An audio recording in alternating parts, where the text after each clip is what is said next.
माननीय मानस रंजन जी, माननीय श्री मनोज कुमार झा जी।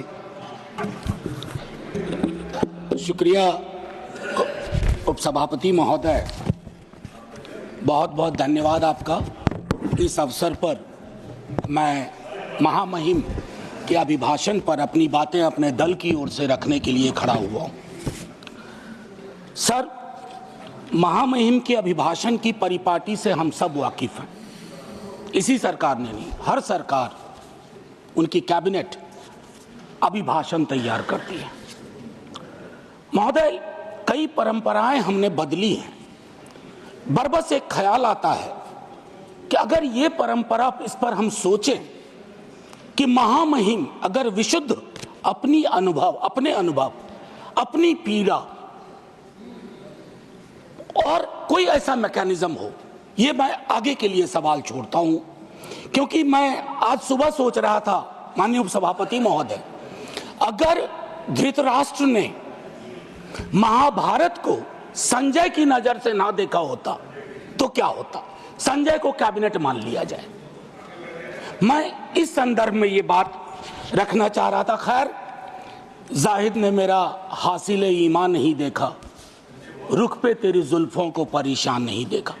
तो जो परेशानियां हैं, जो दिक्कतें हैं, वो अगर रिफ्लेक्ट होती है सर, तो एक कलेक्टिव विल उस पर काम करेगा सर। दुनिया की कोई ऐसी समस्या नहीं है जिसको हम लोग साझा रूप से हल नहीं कर सकते हो। यह पक्ष विपक्ष का मामला नहीं है। उस संदर्भ में यह बात मैं कह रहा था सर। यह अवसर है, महाकुंभ में जो जाने गई हैं, मैं उनके लिए श्रद्धांजलि व्यक्त करता हूं अपने सभी साथियों की ओर से। सर, मैं आंकड़ों में जाऊंगा ही नहीं। मैं कोविड के दौर का भी गवाह हूं सर। कितनी लाशें अनअटेंडेड चली गई सर। अति साधारण लोग हैं ये। जिंदगी में डिग्निटी चाहिए सर, संविधान भी कहता है, लेकिन मौत में उससे बड़ी डिग्निटी चाहिए। अगर हम डिग्निफाइड डेथ नहीं इंश्योर कर पा रहे हैं सर, तो ये हमारे सामूहिक विफलता है सर। क्या आंकड़े की बात करूं? मैं जानता हूं, मुझे फोन आते हैं, आपको भी आते होंगे कि फलनवा वो गया है, कोई खबर नहीं लग रही है, फोन नहीं लग रहा है। वो व्यग्रता, वो चिंता सर तब बढ़ जाती है ना, जब 17 घंटे तक कोई आधिकारिक पुष्टि नहीं होती है, तो अफवाह फैलती है सर। और अफवाह फर्दर स्टैम्पीड को जन्म देती है। 2-3 जगह हो जाते हैं। और मैं क्या कहूं सर, मैं सोच रहा था कल जब बातचीत शुरू हुई, खड़गे साहब बोल रहे थे, बाकी लोग, मैं सोचा कि इतनी देर में नेहरू जी नहीं आए, तो नेहरू जी भी आ गए। 54 के कुंभ का जिक्र हुआ संभवतः कि इतने लोग मारे गए थे सर। ये लाशों के आंकड़े पे तेरा वाला मेरा वाला, ये लोग कितने चोटिल होते होंगे समझिए सर। मैं आपके माध्यम से ये कहना चाहता हूं। और एक और चीज सर, इसके लिए भी मैंने, माननीय नड्डा साहब थे उस दिन ऑल पार्टी मीटिंग में, प्रहलाद जी भी थे, मैंने एक बात कही थी सर, इस देश में धर्मांधता और धार्मिकता का फर्क मिटता जा रहा है। धार्मिक देश है हम, हजारों साल से धर्मांधता नई चीज है। डेली देखो, हर घंटे कोई बाबा आ रहे हैं, उनसे भिड़ने के लिए किसी मौलाना को भिड़ा दिया, वो ग्रह नक्षत्र देख के बता रहे हैं कभी नहीं नहाया तो कोई पाप नहीं धुलेगा। सर, ये परिपाटी संविधान के दृष्टिकोण से भी बंद होनी चाहिए। और ये जो प्रोडक्शन फैक्ट्री रिलीजियस बाबाओं की आ गई है सर, इसके उत्पादन पर भी रोक लगनी चाहिए। सर, दिक्कत क्या है? प्लीज बैठकर सर, बैठकर बात नहीं, आप आपस में बैठकर बात नहीं प्लीज सर। मैंने उसके कहा था कि हर धर्म के अंदर इस तरह के सुपरस्टिशन जन्म हो रहे हैं। और मैं एक और बात कहता हूं सर, ईश्वर को क्यों ठग रहे हैं? वीवीआईपी दर्शन, ईश्वर के समक्ष भी ये बात होगी कि एक जनसाधारण का दर्शन, एक वीवीआईपी दर्शन। सर, ये संविधान सबसे मजबूत चीज है। पॉलिटिकल पार्टीज कलेक्टिव विल है, कोई भी वीआईपी दर्शन किसी मंदिर में, किसी दरगाह में नहीं होगा। तभी प्लीज आप बैठ जाइए। सर, मैं सिर्फ इतना कहना चाहता हूं सर कि माननीय महामहिम ने एक बात रखी कि सरकार के निर्णयों से गरीब, मध्यम वर्ग, युवा, महिलाओं, किसानों को सर्वोच्च प्राथमिकता मिलती है। सर, अगर ये सच होता तो मैं ये सवाल नहीं उठाता। आंकड़े तो हमें उपलब्ध ही नहीं हो पा रहे हैं सर, सेंसस ही नहीं हो रहा। तो बाकी छोड़ दीजिए, हम कास्ट सेंसस की बात करते हैं, यहां सेंसस का एलोकेशन ही देख करके चिंता में पड़ गए हैं कि आखिर कौन सी चिंता है। सर, ये आंकड़े चिंता का विषय है सर। किसान प्राथमिकता में है और किसान से संवाद नहीं है। सर, असल में एक बात एक कवि ने कही थी सर, आप मुझसे बेहतर जानते हैं कि लोहे का स्वाद लोहार से ना पूछो, उस घोड़े से पूछो जिसके मुंह में लगाम लगी हुई है। ये हम पूछना भूल गए हैं। सर, मैं एक महत्वपूर्ण मुद्दा जो मैंने ऑल पार्टी मीट में भी कहा था, आय की घोर असमानता, ये हमको आपको आने वाले वर्षों में और परेशान करेगी। बिलियनियर ज्यादा हो उससे विरोध नहीं है, लेकिन ये जो खाई बढ़ती जा रही है सर, वर्ग और जाति का ऐसा खेल हो गया है कि लोगों के बीच में डेप्रिवेशन इंडेक्स, मैं आंकड़ों की बात कर रहा हूं। No cross talk please.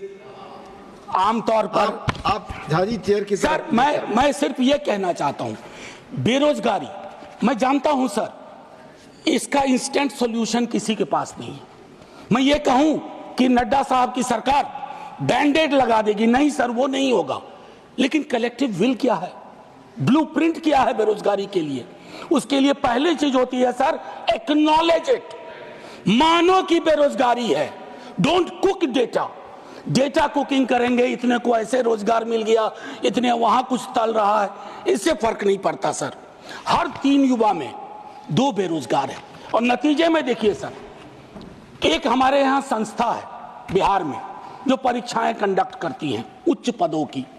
Sir, उसका करिकुलम वाइटे कहता है कि बीते कुछ वर्षों में कोई भी परीक्षा बिना रिगिंग के नहीं हुई है, और अगर आप वहां जाकर के न्याय मांगो तो आप पे लाठी चार्ज होता है।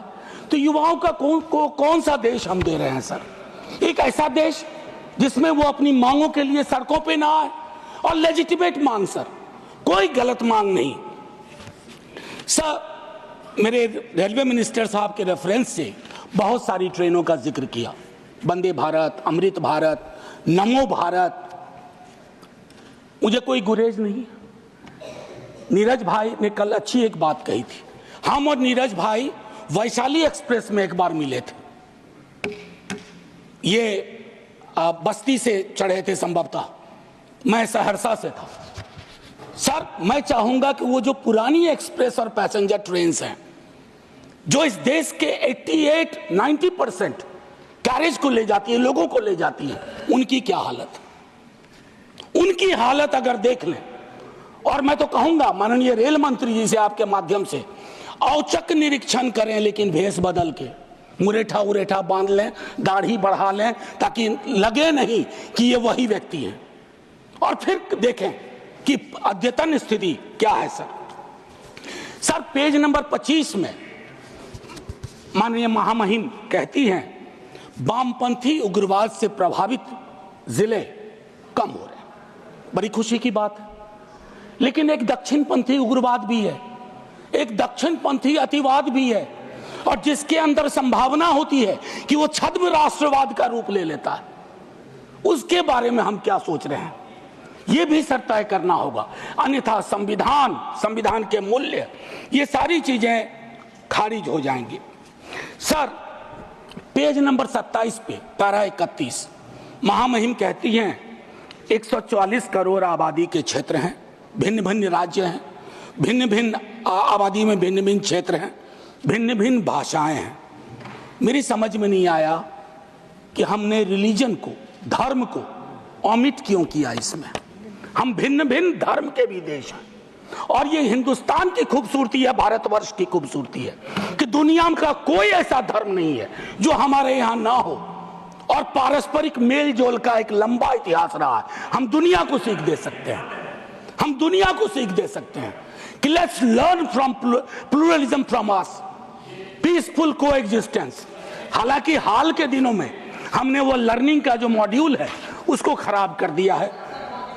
सर, हाल के दिनों में एक और चिंता का विषय रहा था जो मैं आपको कहूं। इससे पहले कि मैं एक बात कहूं, सर मैं हिंदू हूं, लेकिन मैं चाहूंगा कि मेरे धर्म में, बाकी धर्म के लिए भी अपील करूंगा, लेकिन अपने धर्म में भी फर्क आए चीजों को देखने में।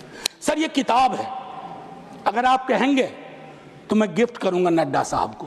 Thank you Gandhi. ये कृष्ण कुमार जी ने लिखी है, मेरे सीनियर थे, शिक्षक भी थे दिल्ली विश्वविद्यालय में, एनसीईआरटी के चेयरमैन रहे, अभी रिटायर्ड लाइफ जी रहे हैं।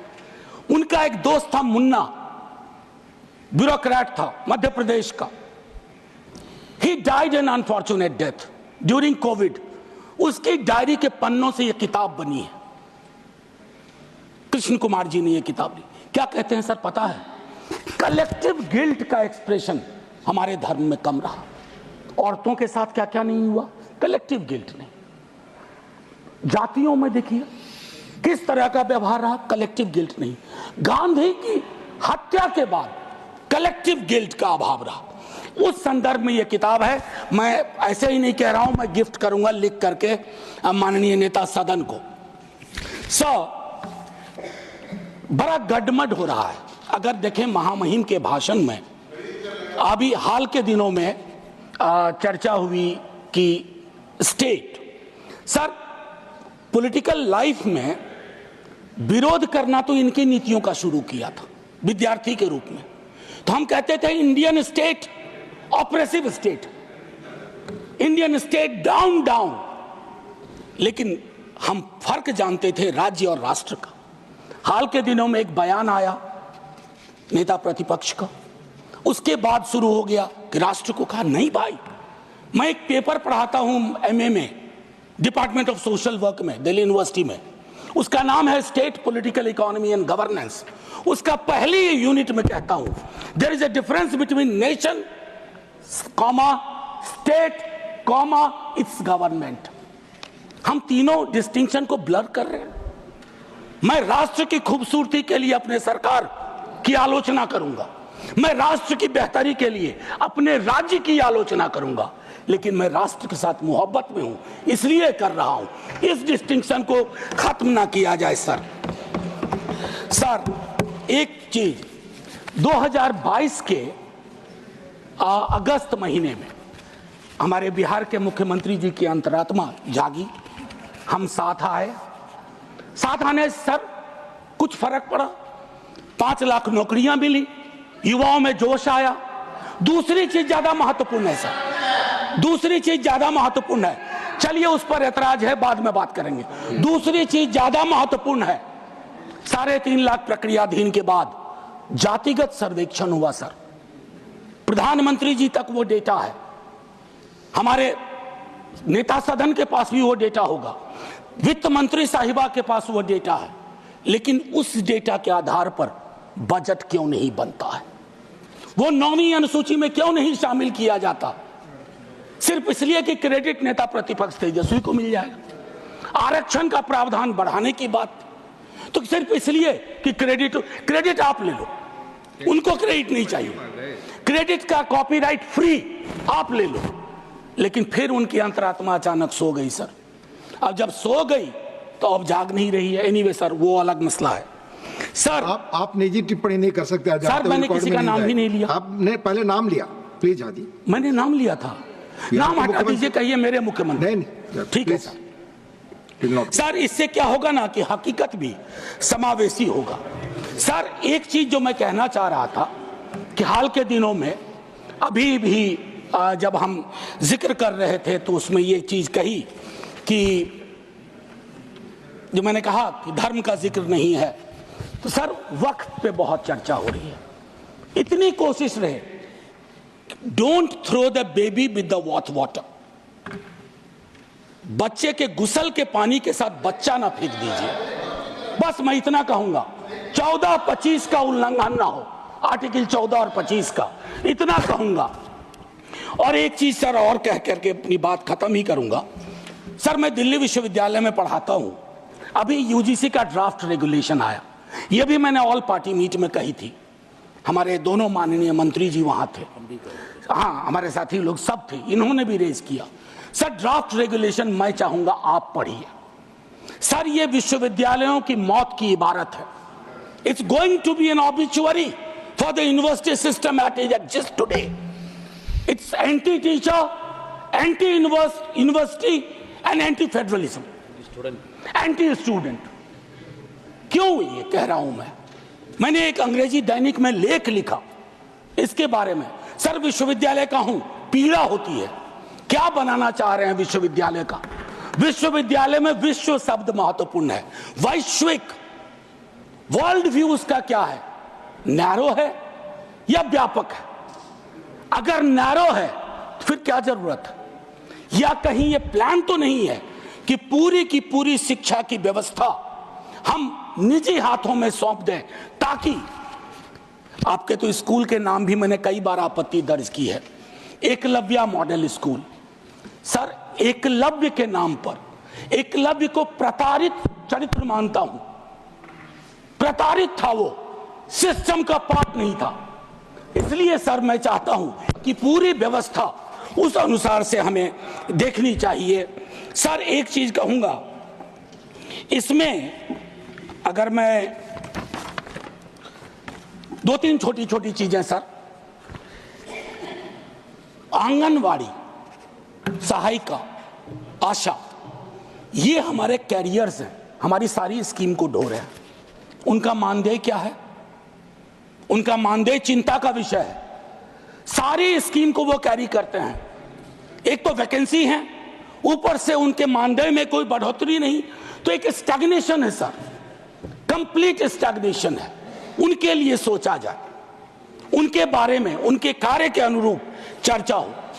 सर टीचर की वैकेंसी, मैं तो अपने यहां से भी वाकिफ हूं, विश्वविद्यालयों की बात नहीं करूंगा। एक श्वेत पत्र आना चाहिए, SC ST OBC रिजर्वेशन की क्या अद्यतन स्थिति है विश्वविद्यालयों में, ICSR इंस्टीट्यूशंस में।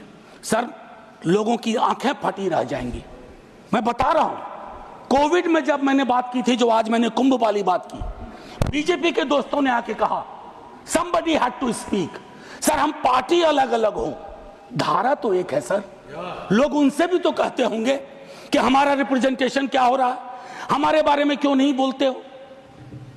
सर ये मैं समझता हूं एक श्वेत पत्र आना चाहिए। मैंने पूरा आंकड़ा था, आंकड़ा मैं हाँ सर, अब नहीं ये उचित नहीं होगा, क्योंकि सेंट्रल हॉल में वो अद्भुत जगह थी। सर बस खत्म कर रहा हूं। सेंट्रल हॉल में एक अद्भुत जगह थी जहां लोग कटिंग अक्रॉस पॉलिटिकल पार्टी आते थे। ये अवसर नहीं है उसके लिए वकालत करने का, लेकिन मैं कहूंगा कि सेंट्रल हॉल नुमा एक चीज बेहद आवश्यक है। तब सर ये पार्लियामेंट में डेडलॉक नहीं होगा। डेडलॉक तोड़ने की सबसे खूबसूरत जगह सेंट्रल हॉल थी। खैर एनीवे सर, मैं ये कहना चाहता हूं, टीचर शॉर्टेज, छोटा एक उदाहरण दे रहा हूं, सोल्यूशन। शिक्षा प्रेरक हजारों की संख्या में पार्ट ऑफ ए प्रोग्राम था, आज वो खाली बैठे हुए हैं, आप उनको एम्प्लॉय करो। डीएलएड आप ही की सरकार का प्रोग्राम था, डीएलएड आप ही की सरकार का आइडिया था। आपने क्या किया? डीएलएड के बाद न्यायालय के इंटरवेंशन के बावजूद, बस खत्म कर रहा हूं सर, बावजूद उसको आपने दरकिनार कर दिया। तो मैं माननीय महामहिम के, जब मैंने शुरुआत की थी सर, एक लाइन कह के खत्म करूंगा और मैं सर्वेश्वर से खत्म करूंगा, और ये मैं अपने सब के लिए कह रहा हूं।